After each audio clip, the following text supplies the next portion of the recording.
Once, in the grand kingdom of Eldoria, a land of shimmering towers and lush emerald fields, there lived a princess who was as beautiful as she was spoiled. Princess Seraphina had been born under the most opulent circumstances, showered with silks, gold, and every luxury a child could desire. She had never known the word no. Her whims dictated the daily lives of servants and nobles alike. But there was one thing her father, King Aldrich, refused to grant her: the throne. Seraphina fumed at the injustice. She had studied the ancient texts, memorized the royal lineages, and knew the weight of the crown better than anyone, or so she believed. Yet, her father insisted that a queen alone could not rule.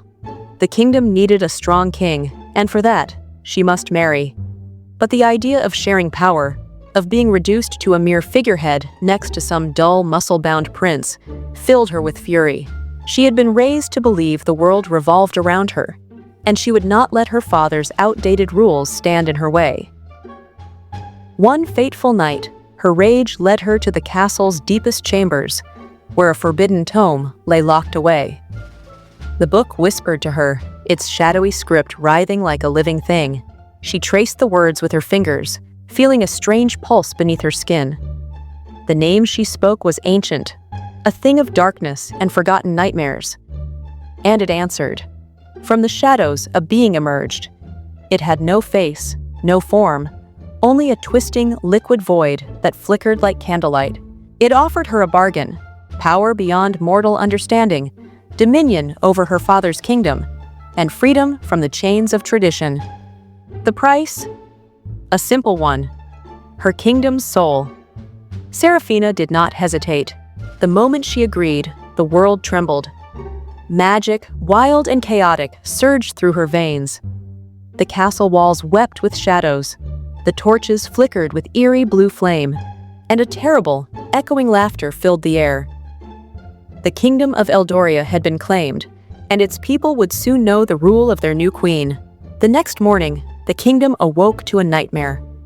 The castle, once a beacon of elegance, had become an ever-shifting labyrinth of jagged spires and corridors that led nowhere. The great stained glass windows depicted not saints and heroes, but images of Seraphina herself, her face distorted with a cruel smile. The throne room had become an endless hall of mirrors, reflecting every angle of her victory. The nobles, those arrogant figures who had once dismissed her desires, were reduced to mere puppets, literal marionettes of flesh and silk, forced to dance whenever she pleased. The knights who had sworn loyalty to the crown but refused to acknowledge her rule now stood frozen in stone, their expressions trapped in silent screams. The peasants, who had whispered of their disapproval, found themselves transformed into singing mushrooms, their voices forever harmonizing in eerie, discordant lullabies that haunted the streets. Seraphina reveled in her dominion. She twirled through the courtyards, where the roses whispered her praises, and the fountains spilled wine instead of water. She could finally shape the world as she saw fit, turning dull reality into something more entertaining. But magic, especially dark magic, has a mind of its own. As days passed, the spells she had woven began to shift in ways she did not expect. The castle groaned as if in pain, its walls cracking like old bones. The sky flickered between night and day without warning. The people, her toys, were beginning to change in ways even she had not foreseen. And then, the voices started. The first time she heard them, they were soft, almost imperceptible whispers in the corners of her vision. But soon, they grew louder, echoing from the very foundations of the kingdom she had reshaped.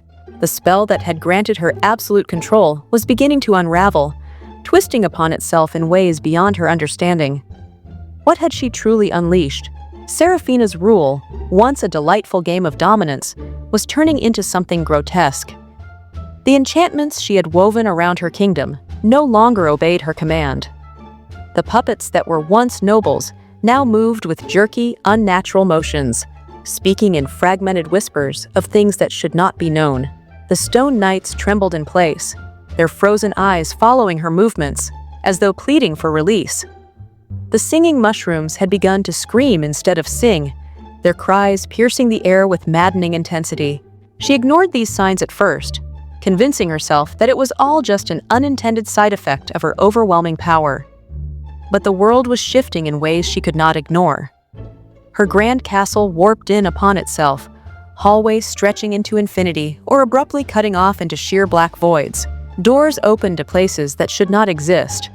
Cold, empty spaces, filled with flickering shapes that watched her without eyes. And still, the voices called to her.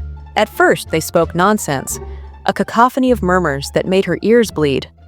But then, the words began to take form, whispering secrets of the ancient magic she had unleashed. They spoke of hunger, of something older than kings and queens, something that lurked beneath reality itself, waiting for the moment when it could break free. Seraphina tried to shut them out. She clung to her throne, forcing her will upon the world. But the more she fought, the more the kingdom resisted.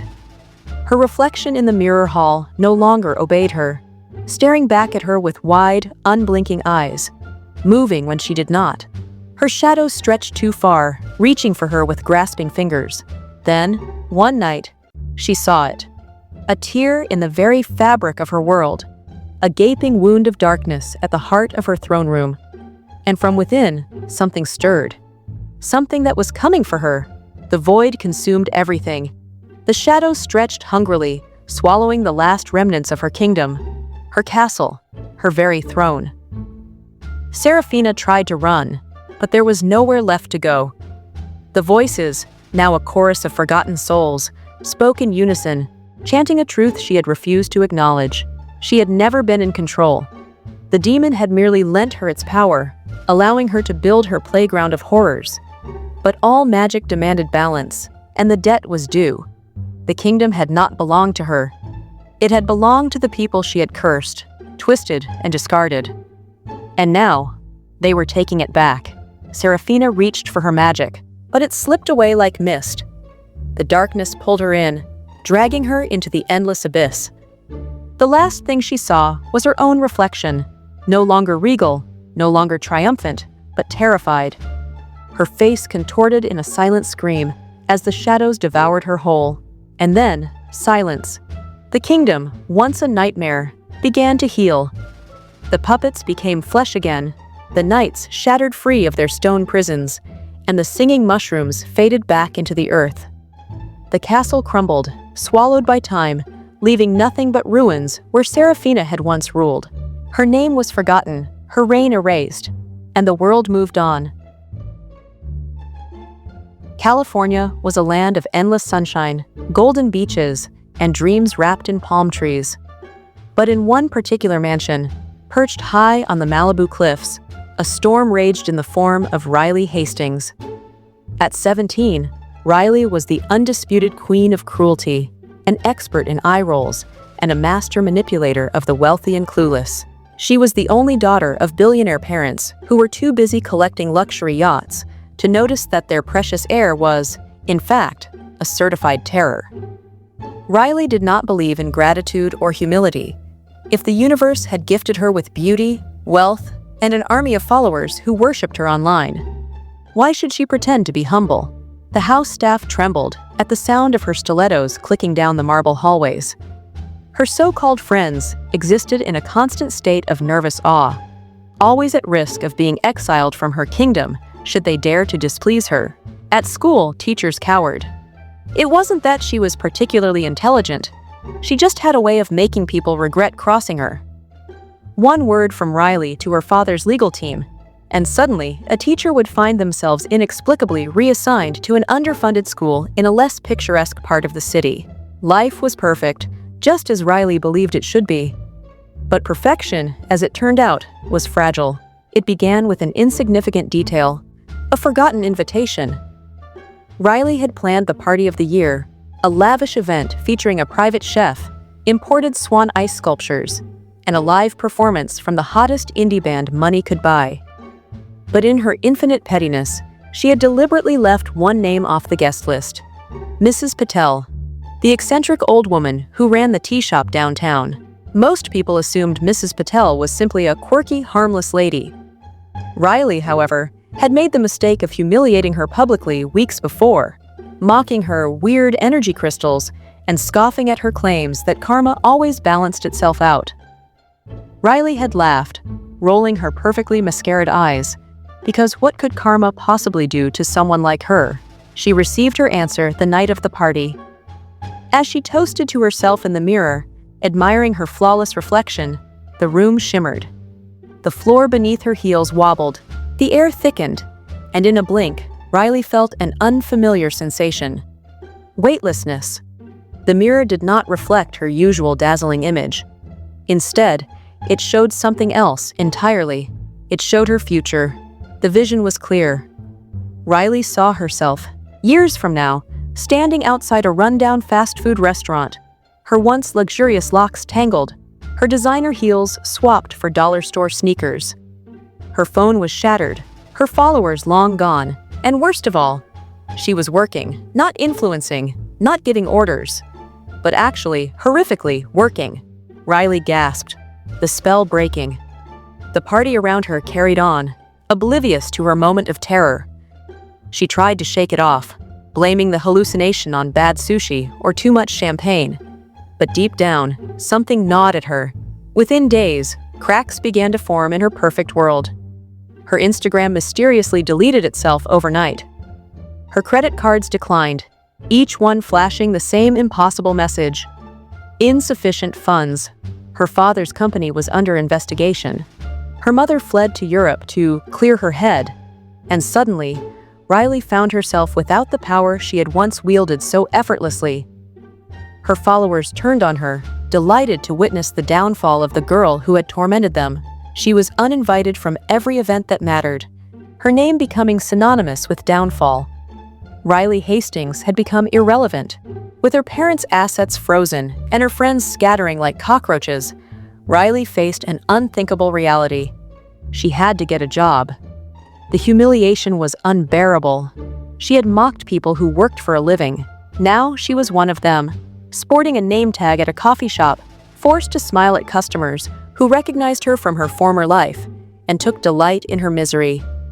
The universe, it seemed, was determined to humble her. Every spill, every rude customer, every missed bus hammered the lesson deeper. Yet something unexpected happened. For the first time in her life, Riley was forced to listen, to observe, to exist outside of her perfectly curated world. And it changed her. At first, it was just survival. Then it became something more. Riley started noticing the people around her, noticing them in ways she never had before. The barista, who worked 2 jobs to support her grandmother. The single dad who tipped generously despite struggling himself. The regulars who found comfort in something as simple as their morning coffee. For the first time, Riley understood what it meant to earn something. To appreciate the smallest victories. And though she would never admit it aloud, she started to like the feeling. Mrs. Patel reappeared one day, ordering her usual chai. She smiled knowingly, as if she had foreseen this all along. Riley, humbled but still stubborn, handed her the cup with a quiet nod. Months passed. Riley's name faded from the headlines. She was no longer a socialite, no longer feared or envied. And strangely, that was okay. She didn't regain her old life, but she built a new one where people liked her not for what she had, but for who she was becoming. She still had sharp edges. Kindness didn't erase personality, but she wielded them differently. One evening, as she walked home from her shift, she saw something in the shop window, a reflection, shimmering for just a moment. It wasn't the twisted future from before. Instead, it showed something else, something better, a life she had earned. And for the first time, Riley Hastings smiled at herself, truly and completely. If you like this video, then do subscribe to this channel.